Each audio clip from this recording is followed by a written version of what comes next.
Hello students, क्या हाल है।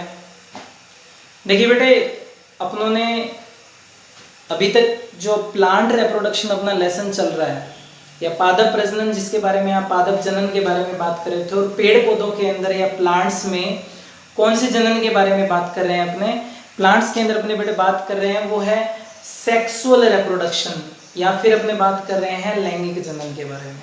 ठीक है। और लैंगिक जनन के लिए आपको मैंने लास्ट क्लास में मैंने आपको बता दिया था कि जो प्लांट है, इन प्लांट के अंदर जो उसका मेन पार्ट है या फिर जो वो भाग जो जनन के अंदर भाग लेता है वो क्या होता है, इसका फ्लावर।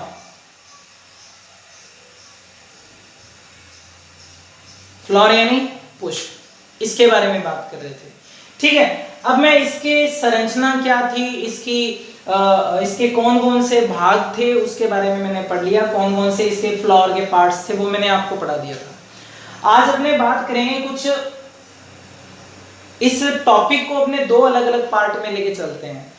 जैसे कि बेटे आपके पास ये फ्लावर है, क्या है बेसिकली, ये रिप्रोडक्टिव ऑर्गन है। प्लांट का रिप्रोडक्टिव ऑर्गन है फ्लावर, या फिर आप इसे क्या बोलेंगे कि ये प्लांट का क्या है, पादप का जनन अंग होता है, जिसके अंदर ये क्या करते हैं, सारी जनन की प्रक्रियाएं चलती है। अब अपने बात करते हैं, ये जो है फ्लावर, इसके बेसिकली दो भाग होते हैं जो किससे रिलेटेड होते हैं, रिप्रोडक्शन से रिलेटेड है या फिर जनन से संबंधित है। ठीक है। इन दोनों के बारे में बात करते हैं। पहला बात करते हैं अपने मेल रिप्रोडक्टिव ऑर्गन, और दूसरा है फीमेल रिप्रोडक्टिव ऑर्गन। एक तो नर जनन अंग और एक आता है मादा जनन अंग। इस पुष्प के दो भाग थे। बेसिकली आपको पता है कि आप मेल रिप्रोडक्टिव ऑर्गन में किसकी बात करते हो, एंड्रोशियम यानी पुमंग, और फीमेल रिप्रोडक्टिव ऑर्गन कौन सा होता है पुष्प का या मादा जनन अंग कौन सा होता है बेटे, ये होता है बेटे गायनोशियम। कौन सा होता है, गायनोशियम। अब इन दोनों के बारे में अपने बात कर रहे थे कि इनकी संरचना, बेसिक जो संरचना थी इसकी या बेसिक स्ट्रक्चर थी, वो तो मैंने आपको बता दी कि इसके तीन पार्ट होते हैं, इसके भी तीन भाग होते हैं, वो मैंने आपको डिस्कस किए थे। मैं आज बात करने वाला हूं कि ये जो मेल रिप्रोडक्टिव ऑर्गन है या पुमंग जो है, इसके अंदर फाइनली क्या बनने वाले हैं, मेल गैमीट बनने वाले हैं।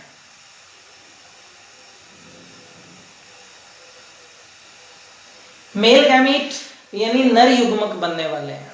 क्या बनते हैं, नर युग्मक बनेंगे इस भाग के अंदर। और ये वाला जो भाग है इसके अंदर भी क्या बनेंगे, मादा युग्मक या फीमेल गैमीट बनने वाले हैं। फीमेल गैमीट बनेंगे इस भाग के अंदर या मादा युग्मक बनने वाले हैं। अब देखिए, ये सीक्वेंस मैंने स्टेप बाय स्टेप कुछ आपके सामने शो किया। इसका मतलब ये क्या है, मेल रिप्रोडक्टिव ऑर्गन जो होते हैं या बेसिकली आप बात कर रहे हैं नर जनन अंग जो होता है पुष्प का, फ्लावर का, इसके अंदर क्या बनते हैं, सबसे पहले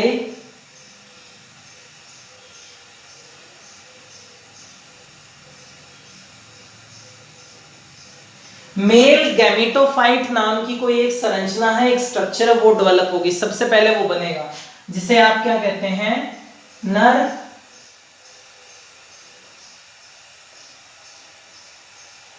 युग्मकोद्भिद कहते हैं। बनेगा, ऐसी कुछ संरचना बनेगी। क्या होती है क्या नहीं होती अपने पढ़ते हैं अभी। ठीक है। इसके अंदर बात करेंगे नर युग्मकोद्भिद या मेल जो गैमेटोफाइट है, इसी से ही क्या डेवलप होने वाला है, पॉलन ग्रेन, जिसे आप परागकण भी कहते हैं।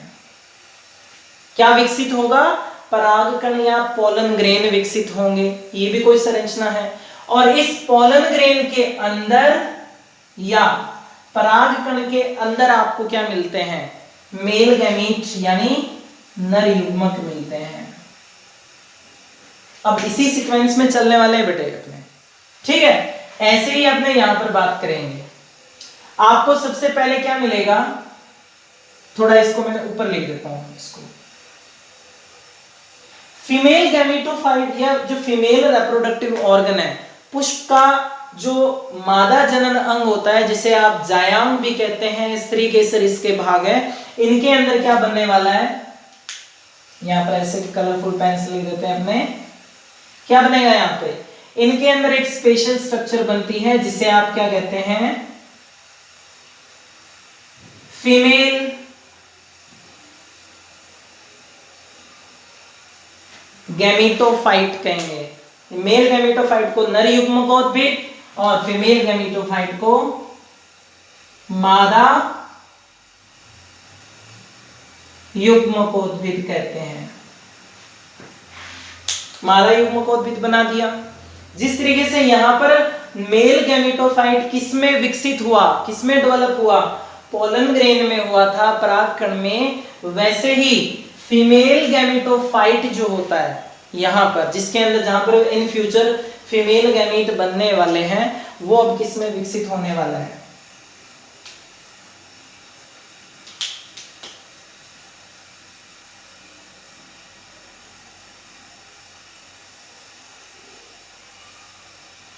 एम्ब्रियो सैक, हिंदी में इसको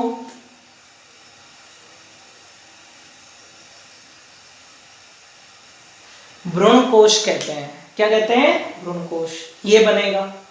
अब जिस तरीके से पोलन ग्रेन या परागकण के अंदर क्या थे, नर युग्मक होते हैं या मेल गैमीट होते हैं, उसी प्रकार आपको क्या मिलेगा, ये जो एम्ब्रियो सैक है या जो भ्रूण कोश बनेगा यहां पर, उसके अंदर आपको क्या मिलने वाले हैं,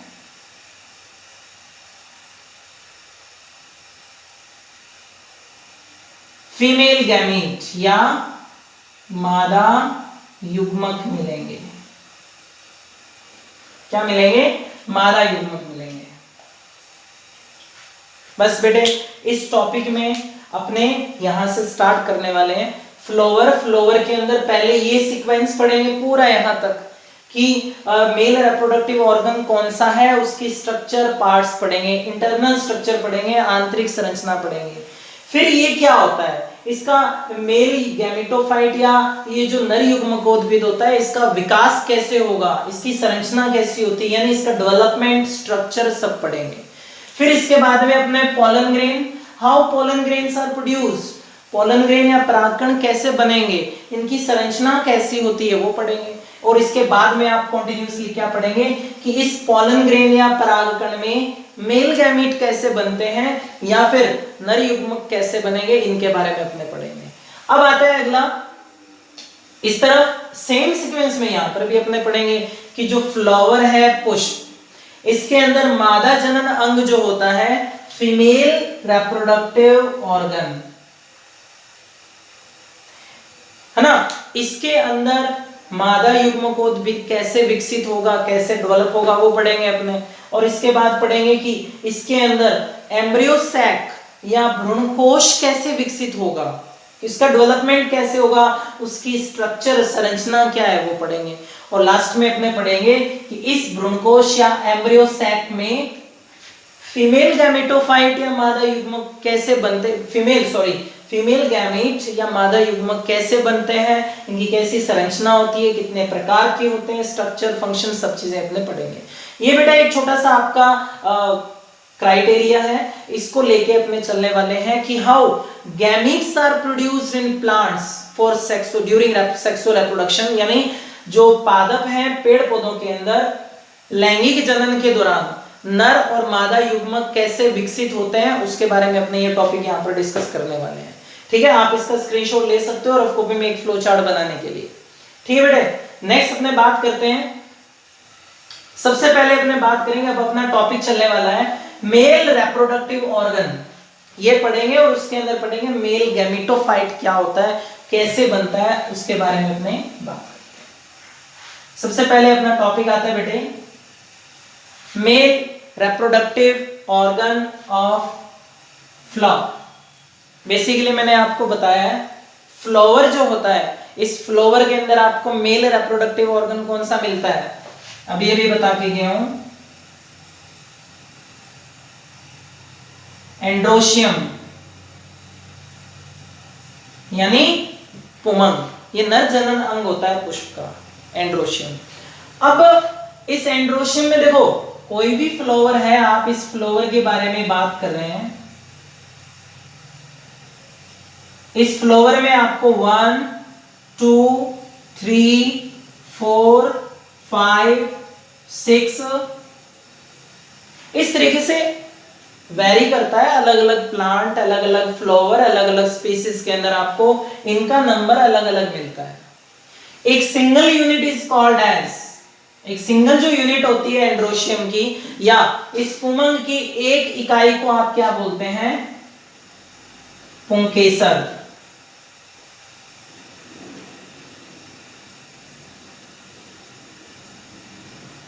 या स्टेमन कहते हैं। ये आपको क्लियर है, ये आपको पहले से पता है, ठीक है, इसको बताने की जरूरत नहीं है, आपको आता है।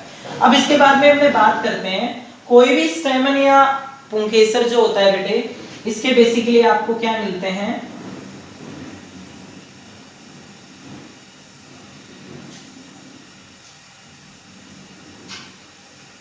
मैं इस तरीके से इसके कुछ पार्ट बना रहा हूं। ये है जी आपके पास एक पुंकेसर या सिंगल स्टेमन है, इसके 3 पार्ट हैं। ये वाला आपको कौन सा मिला? एंथर। मैंने आपको बताया था एंथर यानी पराग कोश। ये वाला यहां पर जंक्शन पे क्या मिलेगा आपको? यहां पर इस जगह पे ये आता है आपका कनेक्टिव यानी हिंदी में योजी। और तीसरा पार्ट आता है इसका फिलामेंट यानी तंतु। ये आपको 3 भाग मिले थे, स्टेमन के पार्ट्स हैं 3। क्लियर? यहां तक मैं आपको पहले भी बता चुका हूं मेरी लास्ट क्लास के अंदर। बेटा मैं अब आगे थोड़ा डिस्कस करता हूं। देखिए आपको ये जो 2 पार्ट आपको दिखाई दे रहे हैं इस स्टेमन के अंदर, एंथर जो है, एंथर में 2 आपको इस तरीके से चैम्बर लाइक स्ट्रक्चर आपको दिखाई दे रही है ना, इन्हें बोला जाता है एंथर लोब।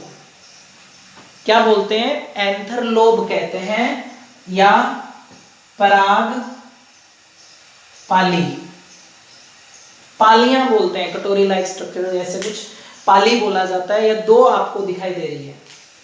कुछ आपको ऐसे भी दिखाई देते हैं कुछ प्लांट्स के अंदर, इस तरीके से भी दिखाई देता है। एक सिंगल आपको एंथर लोब मिलेगा। ये भी क्या है? एंथर लोब है या पराग पाली। कितनी है? यहां पर आपको सिर्फ सिंगल मिल रही है, एक सिंगल ही मिलेगी। ओके, एग्जाम्पल आता है जैसे कि आपके एक सोलेनेसी कुल, एग्जाम्पल है आपके बुक्स में आपको मिलेगा। सोलेनेसी फैमिली या सोलेनेसी कुल जो है, इसके जो प्लांट्स है ना सारे मेंबर, उनमें आपको ये सिंगल एंथर लोब या एक ही परागपाली युक्त पुंकेसर मिलते हैं। अब आप देखिए, अगर आप इस एंथर को आप कट करके देखते हैं, काट दो, काटने के बाद आपको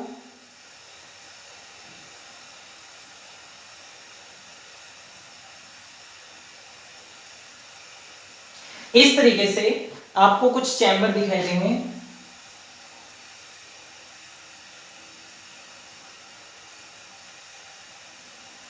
ये मैंने इसको थोड़ा सा जूम किया है, जूम करके थोड़ा बड़ा बनाया, इसको काट के देखा तो बेटे सामने से देखिए, आप सामने से देखा तो आपको 2 एंथर लोब दिखाई दे रहे हैं या 2 परागपाली दिखाई दे रही थी इसमें। अब आप एक लोब को देखो, एक लोब को जब अंदर से आपने काट के देखा तो आपको इस लोब के अंदर आपको 2 चैम्बर दिखाई देते हैं। इस तरीके से 2 चैम्बर दिखाई देते हैं, ठीक है। और इधर वाली लोब है, इधर वाली पाली में दिखाई देंगे तो आप इसको अंदर भी आपको 2 चैम्बर, 2 कक्ष दिखाई देते हैं, ठीक है। अब इनको कहते क्या है वो बाद में बात करेंगे, अभी रुको 2 मिनट।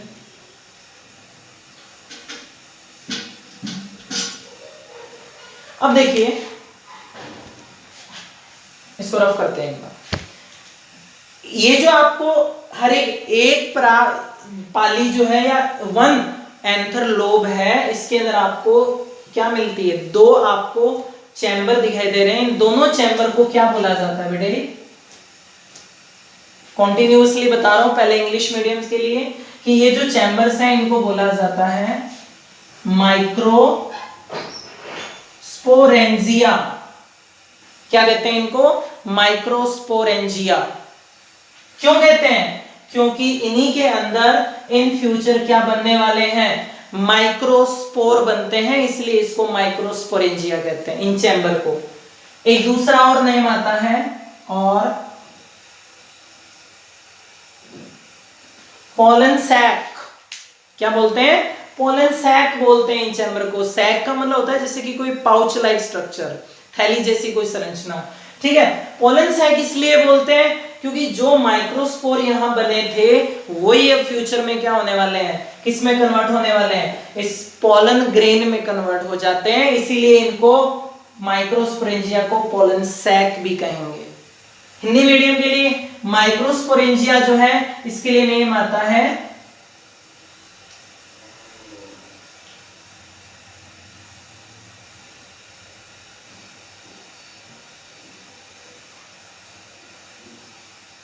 लघु बीजाणुधानी। क्या बोलेंगे इसको, लघु बीजाणुधानी कहते हैं। क्यों, क्योंकि इनके अंदर सबसे पहले लघु बीजाणु बनते हैं। क्या बनते हैं, लघु बीजाणु बनते हैं, और बाद में इसी को पोलन सैक क्या कहेंगे, जब इसके अंदर लघु बीजाणु किसमें परिवर्तित हो जाएंगे, पराग कण में परिवर्तित हो जाएंगे, उस वक्त इसको क्या बोलेंगे, इन्हीं कक्ष को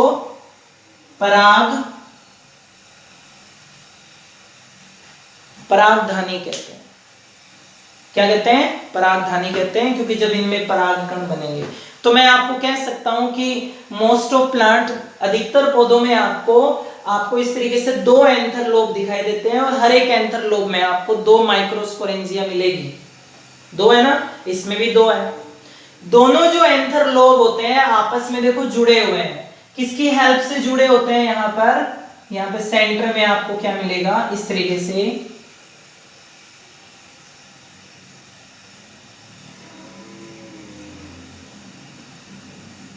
योजी यानी कनेक्टिव की हेल्प से ये दोनों एंथर लोब या पालियां जुड़ी हुई रहती है।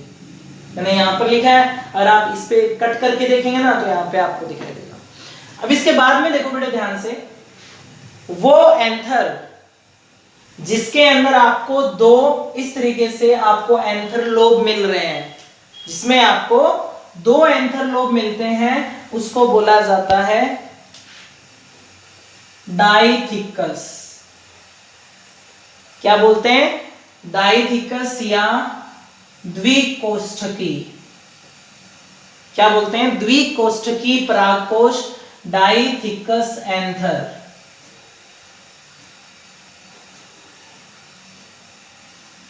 जबकि मैंने आपको एक और एग्जांपल दिया था, जैसे कि सोलेनेसी फैमिली है, सोलेनेसी कुल के जो प्लांट होते हैं, पौधे होते हैं, उनके अंदर आपको सिर्फ एक ही एंथर लोब मिलेगा, और इस एंथर लोब को अगर आप ऐसे काट के देखते हैं ना, तो आपको इस एंथर लोब के अंदर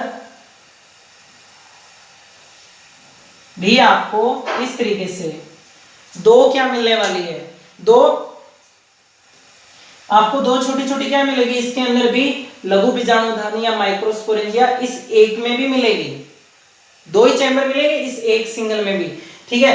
तो इसे आप क्या बोलेंगे, डाइथिकस। तो ये वाला हो गया, और ये वाला क्या हो जाएगा, अब मोनोथिकस एंथर, या इसे एक कोष्ठकी एंथर या एक कोष्ठकी परागकोश बोलते हैं, ठीक है बेटे। ओके, यहाँ पर ये छोटा सा परिचय हुआ है मेल रिप्रोडक्टिव ऑर्गन के बारे में, यानी एंड्रोशियन या पुमंग, जिसकी एक सिंगल यूनिट को आप क्या कहते हैं, पुंकेसर कहते हैं, इसके बारे में यहाँ पर परिचय हुआ है। अब अगले बात करते हैं कि इसके अंदर ये जो लघु बीजाणुधानी है ये कैसे बनती है, इसका निर्माण कैसे होता है, ये पढ़ेंगे अब अपने। क्यों, क्योंकि बेटे इन फ्यूचर अपना सारा खेल यहीं पे ही है, क्योंकि मेल गैमीट नर युग्मक बनाने हैं, पराग कणों का निर्माण करना है, पोलन ग्रेन बनाने हैं, मेल गैमेटोफाइट बनाना है। मेल गैमेटोफाइट कहाँ बनेगा, या नर युग्मकोद्भिद कहाँ बनेगा, वो यहां बनता है, इस लघु बीजाणुधानी में बनता है। तो आप बताइए कि जब प्लांट बड़े होते हैं, जैसे जैसे फ्लावर बनता है, जैसे जैसे फ्लावर की फॉर्मेशन होती है, पुष्प बनता है, तो ये लघु बीजाणुधानी या परागधानी कैसे बनेंगी पहले ये पढ़ेंगे, फिर बताऊंगा कि नर युग्मकोद्भिद कैसे बनेगा। ठीक है, तो अपने पढ़ते हैं अगला टॉपिक लघु बीजाणुधानी।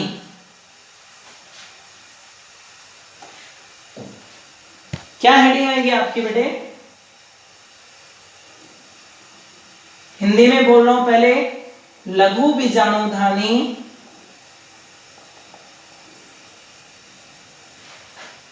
इसकी संरचना बाद में पढ़ेंगे, पहले इसका पढ़ेंगे विकास। लघु बीजाणुधानी का विकास कैसे होता है, या आप ये बोल सकते हैं किसके बारे में पढ़ेंगे अब आपने, नर युग्मकोद्भिद का विकास। नर युग्मकोद्भिद का विकास क्या होता है, इंग्लिश में बोलेंगे माइक्रोस्पोरेंजिया जो है उसका डेवलपमेंट कैसे होगा, या आपने बात करेंगे जो फीमेल गैमेटोफाइट है उसका डेवलपमेंट कैसे होगा, उसके बारे में अपने बात करते हैं। तो देखिए, सबसे पहले मैं आपको बताऊंगा इस पूरे मैकेनिज्म में कि लघु बीजाणुधानी जो है, पहले तो बात करेंगे बेटे माइक्रोस्पोरेंजिया, ये लघु बीजाणुधानी की संरचना कैसी होती है, उसकी स्ट्रक्चर कैसे होती है, वो बताने से पहला टॉपिक आएगा इसका डेवलपमेंट कैसे होता है, कि प्लांट के अंदर उसके एंथर जो होते हैं, एंथर पे जो मैंने आपको चैम्बर बताए हैं, each lobe have two microsporangia, हर एक परागपाली में आपको 2 लघु बीजाणुधानी मिलती है, तो वो बनती कैसे है उसका मैकेनिज्म पढ़ने के लिए आप अपने बात करेंगे लघु बीजाणुधानी का विकास या माइक्रोस्पोरेंजिया जो होती है उसका डेवलपमेंट कैसे होता है, डेवलपमेंट के बारे में पढ़ते हैं। ओके, देखो अब क्या हो रहा है, अपने एंथर के अंदर बात करते हैं। देखो सबसे पहले स्टार्टिंग में, शुरुआत में जो एंथर होता है, एंथर यानी परागकोश, यहां पर लिख रहा हूं परागकोश। ये परागकोश आपको स्टार्टिंग में कैसे मिलेगा, ये ऐसा दिखाई देता है। अगर आप इसको ऐसे काट के देखेंगे तो इसके बाहर की तरफ एक टिश्यू की लेयर मिलेगी उत्तक की, जिसे आप क्या बोल रहे हैं, एपिडर्मिस लेयर, सिंगल लेयर मिलेगी, एपिडर्मिस यानी अधिचर्म मिलेगी। एक तो ये अधिचर्म, यहां पर लिख देते हैं एपिडर्मिस यानी अधिचर्म, और अंदर की तरफ आपको एक टिश्यू मिलेगा। इस टिश्यू की सारी सेल्स कैसी होती है, अनडिफरेंशिएटेड सिमिलर टाइप की होती है, यानी समान प्रकार की होती है और विभेदित नहीं होती। अभी तक इन्होंने अपनी शक्ल सूरत चेंज नहीं की है, बदली नहीं है, अभी तक नॉर्मल जब बनी थी वैसी की वैसी पड़ी है, अभी तक इनको काम करना है। अब क्या होता है, जैसे जैसे डेवलपमेंट होता है, ये परागकोश विकसित होता है, तो धीरे धीरे अंदर इनके क्या होते हैं, 4 इस तरीके से हाइपोडर्मल सेल्स की वजह से अधस त्वचा कोशिकाएं होती हैं, हाइपोडर्मल सेल्स यानी अधस त्वचा कोशिका लिख लो, चलो एक, ये इन हाइपोडर्मल या अधस त्वचा की कोशिकाओं की वजह से इनके एक सिंगल ऐसे लेयर बनती है और 4 छोटे छोटे कक्ष बन जाते हैं, 4 चैम्बर बन जाते हैं इसके अंदर, छोटे छोटे बन गए इसके अंदर, किसमें, परागकोश में। अब क्या होता है, ये जो हाइपोडर्मल सेल की जो ये सेल्स हैं, आपको छोटी छोटी सेल दिखाई दे रही है, एक लेयर है। अब ये सेल क्या करेगी, अपना साइज इंक्रीज करेगी, बड़ी होती जाएगी। अधस त्वचा की ये जो कोशिकाएं हैं, वो कोशिकाएं देखो साइज में बड़ी हो गई ना, अपना आकार में वृद्धि करेगी, अपना साइज इंक्रीज करेगी।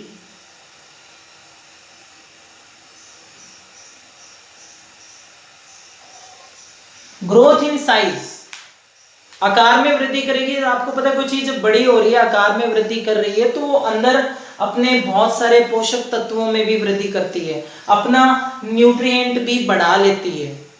क्योंकि आगे जाके उसको बहुत सारे काम करने हैं, इसलिए वो साइज में इंक्रीज करेगी, बड़ी होगी, और बड़ी होने के बाद इस कोशिका को क्या बोलेंगे अब, अधस त्वचा की कोशिका ना बोलकर या हाइपोडर्मल सेल ना बोल के अब आप क्या बोलेंगे, इस सेल को आर्कीस्पोरियल सेल बोलेंगे।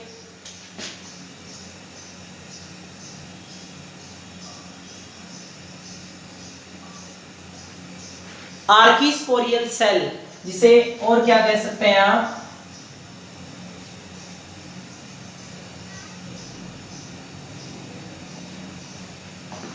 प्रप्सु कोशिका बोलते हैं बेटे हिंदी में, प्रप्सु कोशिका में कन्वर्ट हो गई। अब बेटे आपको एक छोटे से नॉलेज की बात बताता हूं। दो टाइप सेल डिवीजन आपने बहुत सारे पढ़े हैं, वो टाइप थे सेल पूरा डिवीजन कैसे हो रहा है अलग अलग ऑर्गेनिज्म में। मेथड जो होता है डिवीजन, देखो एक प्लेन के बेस पे अपने डिवीजन के बारे में जब बात करते हैं प्लांट्स किंगडम में, वहां पर दो नाम आते हैं। मान लो ये एक सेल है, ठीक है, ये भी एक सेल है,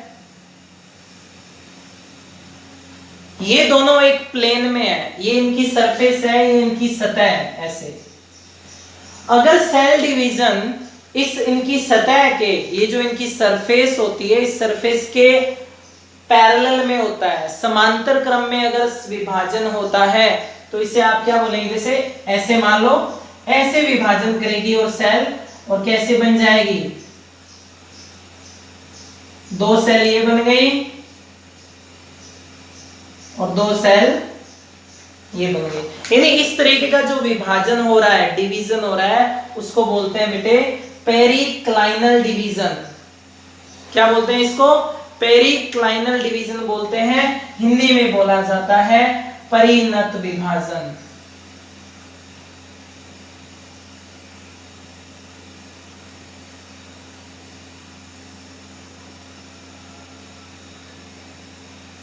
पेरिक्लाइनल डिवीजन, परिणत विभाजन, अगर इस डायरेक्शन में होता है।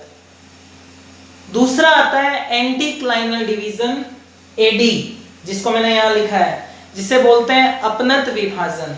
कैसे होता है, मान लो वही दो कोशिकाएं हैं जो अभी तक बनाई थी, ये दो कोशिकाएं हैं, इस प्लेन में है, इस तरीके से मैंने शो कर रखी है। इस सरफेस के अगर वो परपेंडिकुलर ऐसे अगर डिवाइड हो रही है, यानी समकोण की स्थिति में लंबवत अगर डिवीजन हो रहा है, ऐसे डिवीजन हो रहा है, यानी कोशिका विभाजन के बाद कैसी बन जाएगी, दो ये बनेगी और दो इस तरीके से बनेगी कोशिकाएं। यानी इस तरीके का अगर विभाजन हो रहा है, उसके जो समतल उसकी सरफेस है उसके लंबवत परपेंडिकुलर अगर विभाजन हो रहा है, तो उसे आप क्या बोलेंगे, एंटीक्लाइनल डिवीजन, यानी अपनत विभाजन बोलेंगे। ये दोनों प्रकार के विभाजनों के बारे में अपने बात करेंगे। अब सबसे पहले क्या आता है, ये जो आपके पास आर्कीस्पोरियल सेल है, प्रप्सु कोशिका बनी है, बड़ी हो गई। अब ये कोशिका क्या करेगी, पीडी यानी पेरिक्लाइनल डिवीजन करेगी, परिणत विभाजन। कैसे होता है, मान लो ये कोशिका ऐसी है, मान लो कोई, तो वो कोशिका ऐसे विभाजन होगी। अगर वो कोशिका यहाँ है तो वो ऐसे विभाजन होगी। मतलब कोई कोशिका ऐसे है तो वो ऐसे बनेगी, कोई कोशिका ऐसे है तो ऐसे विभाजन होगी।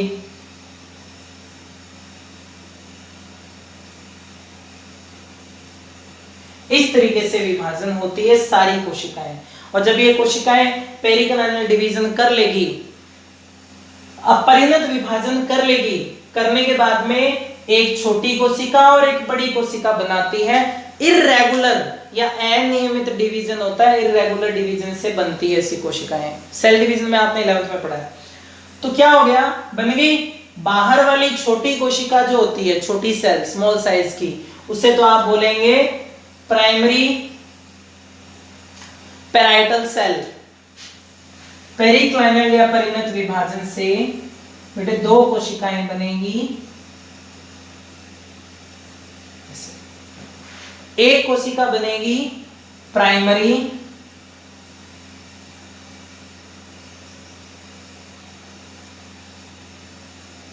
पैराइटल सेल, हिंदी में बोलते हैं इसको प्राथमिक वित्तीय कोशिका, प्राथमिक वित्तीय कोशिका बनेगी बाहर वाली, और अंदर की तरफ थोड़े लार्ज साइज की जो बड़ी कोशिका बनेगी उसे बोलते हैं primary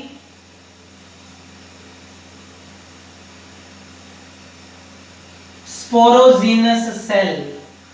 primary sporogenous cell, primary SC लिखा है मैंने यहां पर, प्राइमरी स्पोरोजीनस सेल, इसे हिंदी में बोलते हैं प्राथमिक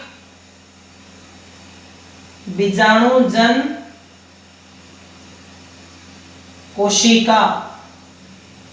क्या बोलेंगे? प्राथमिक बीजाणुजन कोशिका बोलेंगे। बन गई, दो कोशिकाएं बनी है परिणत विभाजन या पेरिक्लाइनल डिवीजन से, बन गई जी। अब इधर, अब सबसे पहले बात करते हैं बाहर की जो सेल्स होती है, बाहर वाली प्राइमरी प्राइमोर्डियल पैराइटल सेल्स या प्राथमिक वित्तीय कोशिकाएं, ये वाली, ये अब ऐसे भी डिवीजन करेगी, ऐसे भी करेगी, दोनों डायरेक्शन में ऐसे डिवीजन करेगी, फिर एक बार ऐसे एक बार ऐसे डिवीजन करती जाएगी। और ये जो ब्लैक ब्लैक लाइंस मैंने इन्हें बनाई है, तीन, इस तरीके से 3-4 लाइनें बनाई है, बहुत सारी सेल बना देती है ये वाली सेल। कैसे डिवीजन करेगी?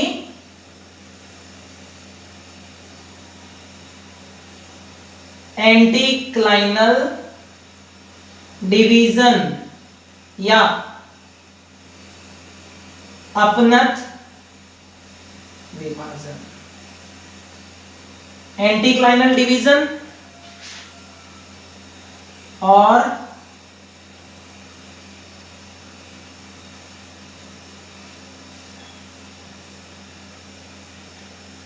पेरिक्लाइनल डिवीजन, यानी अपनत विभाजन और परिणत विभाजन, यानी सेल्स ऐसे भी डिवाइड होती जाएगी और ऐसे भी डिवाइड होती जाएगी, दोनों डायरेक्शन में, और डिवाइड करती करती बहुत सारी परतें बना देती है, बहुत सारी लेयर बना देती है, और उस लेयर से क्या बनती है?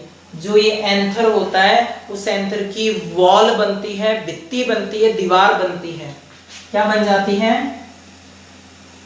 Anther wall.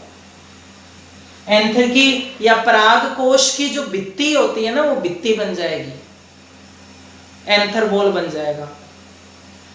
कल पढ़ेंगे इसके बारे में, यानी कल यानी अगली क्लास में। ये वाला जो है वो क्या करेगा? ये जो अंदर की तरफ सेल होती है, ये भी वही काम करेगी। पेरिक्लाइनल और एंटीक्लाइनल दोनों टाइप के वो सेम डिवीजन करेगी, ऐसे ऐसे ऐसे ऐसे डिवीजन करती जाएगी, विभाजन करती जाएगी, और अंदर की तरफ एक जैसी सिमिलर टाइप की सेल्स का एक ग्रुप बना देती है। कौन सी सेल्स? माइक्रोस्पोर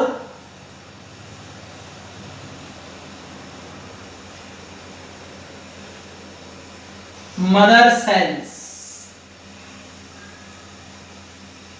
क्या बना देती है? माइक्रोस्पोर मदर सेल बना देती है। किधर लिखा है मैंने? ये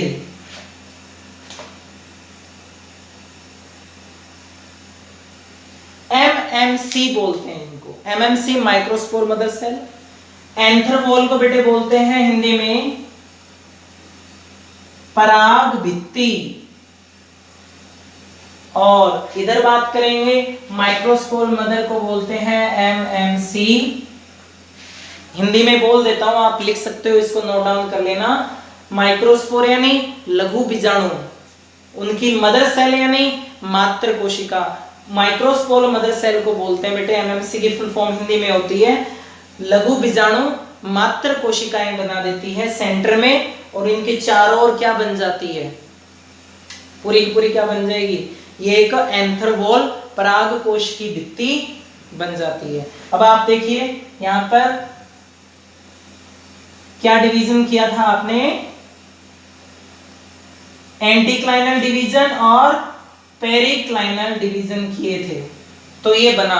अब ये जो पूरी संरचना बन चुकी है बेटे, आपके सामने जो ऐसी कुछ स्ट्रक्चर बनी है, इस स्ट्रक्चर को क्या बोला जाता है?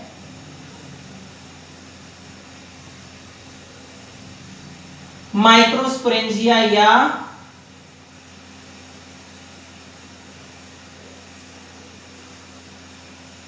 लघु बीजाणुधानी कहते हैं। ये पूरी संरचना बन चुकी है। और आज का अपना ये टॉपिक भी यही था कि आप सबसे पहले इस प्लांट के अंदर किसका आप बात करेंगे, लघु बीजाणुधानी का विकास कैसे होता है, कैसे बनती है, ये बताएंगे। ठीक है, लघु बीजाणुधानी यानी माइक्रोस्पोरेंजिया का डेवलपमेंट कैसे होता है, डेवलपमेंट ऑफ माइक्रोस्पोरेंजिया कैसे होता है, ये थ्योरी है, इसका फ्लो चार्ट है और ये डायग्राम है। राजस्थान बोर्ड, आरबीएससी बोर्ड के जो स्टूडेंट्स हैं उनके ये डायग्राम नहीं है कोर्स में, ठीक है, और एनसीईआरटी के कोर्स में ये टॉपिक ही नहीं है, सबसे बड़ी बात है, ये टॉपिक है ही नहीं, बट नीट के लिए, एआईपीएमटी के लिए यूजफुल है, इसलिए मैं पढ़ा रहा हूं आपको। ठीक है, और बात करते हैं। अब ये जो माइक्रोस्पोरेंजिया बने हैं इसके बेसिकली बेटे दो पार्ट है ना, एक है एंथ्रोबोल और दूसरा आता है एमएमसी, यानी लघु बीजाणुधानी के दो भाग होते हैं, एक होता है पराग भित्ति और दूसरा भाग होता है लघु बीजाणुजन उत्तक, या बोल दो लघु बीजाणु मात्र कोशिकाएं, ये दो भाग होते हैं। अब अगला जो टॉपिक है इसके बाद वो अपने पढ़ेंगे अब इसकी संरचना। अभी तो बने कैसे, इसका निर्माण कैसे हुआ वो आपने बता दिया, इसका डेवलपमेंट कैसे होता है वो डिस्कस किया है। अब इसको थोड़ा और बड़ा करो, इसको यहाँ बड़ा करके बनाएंगे और इसकी जो संरचना है कंप्लीटली, वो उस कंप्लीट संरचना को पढ़ेंगे जो आपका कोर्स का आपके बोर्ड एग्जाम के लिए जो मोस्ट इंपॉर्टेंट टॉपिक स्टार्ट हो रहा है वो पहला वो यही है कि इस माइक्रोस्पोरेंजिया या लघु बीजाणुधानी की संरचना कैसी होती है, डायग्राम से अपने बात करेंगे। इसका आप स्क्रीनशॉट ले लो और अगला मैं टॉपिक स्टार्ट करता हूं नेक्स्ट, जो है लघु बीजाणुधानी या माइक्रोस्पोरेंजिया। विकास यानी डेवलपमेंट पढ़ लिया, अब स्ट्रक्चर पढ़ते हैं इसकी, यानी इसकी संरचना कैसी होती है उसके बारे में। आप इसका स्क्रीनशॉट ले सकते हैं बेटे। नेक्स्ट टॉपिक बात करते हैं अभी।